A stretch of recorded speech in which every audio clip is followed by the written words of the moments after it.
beautiful souls. So today I want to bring forward a really fun practice for anybody that's interested in getting to know, become a little bit more intimate with our spirit guides, our angel team, those who walk beside us every day, helping us make decisions. Now, as many of you know, my most predominant gift is clairaudience. Definitely been fine-tuning and working on all the others. And I have come to get to know my spirit team pretty well. Even if I don't know names, I know their vibration and I know the energy they hold. So, like quickly, Archangel Michael. He's divine masculine, 100%. He carries the masculine energy. He is assertive. He's direct. And that's not to say he's not tender.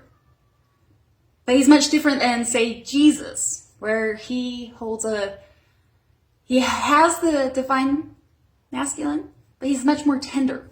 He holds, in my perception, my experience, he holds a balance between that of the feminine and the masculine. And then I have Mary Magdalene, who's been with me in my journey, and she's all divine feminine. Furthermore, I've got a spirit guide, Eric Blaine, and he's divine. He carries a lot of the masculine energy.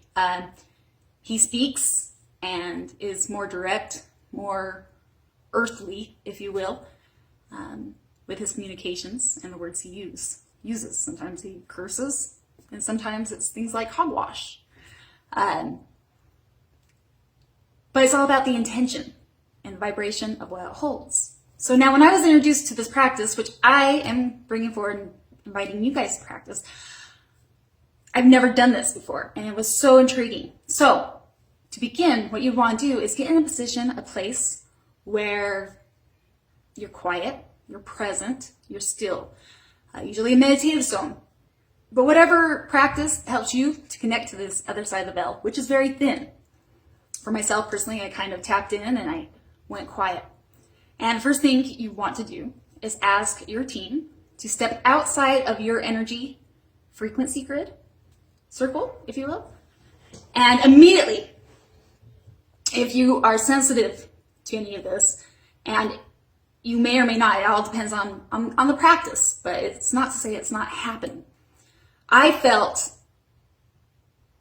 a huge shift as I stepped out, and it was kind of lonely, to be honest. It was like, whoa. And then I played as I called upon all my spirit guides and the angels and so forth. And I would call one in at a time into the circle, or into my energy circumference, if you will, and to be present and just to feel their energy. It was very, very intriguing for myself personally. I noticed the divine feminine energies had a way to actually more light me up.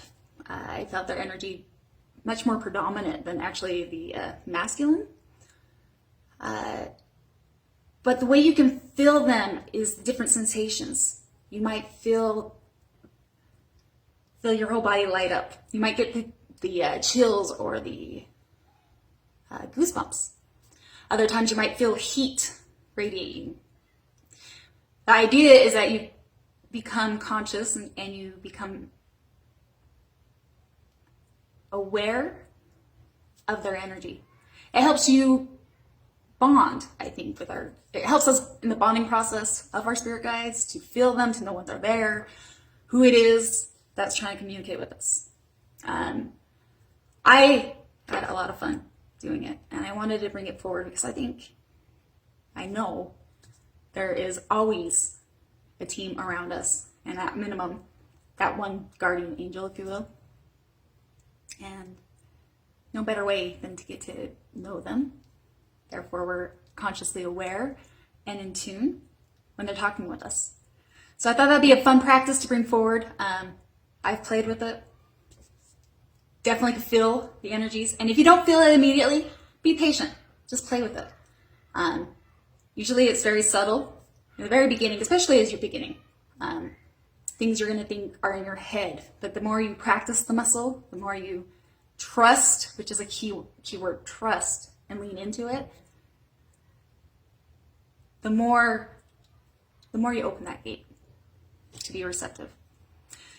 I have so much love for you guys. It's just a simple practice, but I thought it'd be really fun to share because I know I've been implementing it just recently. So, and you can feel it. So, I have so much love. As always, namaste. Mwah.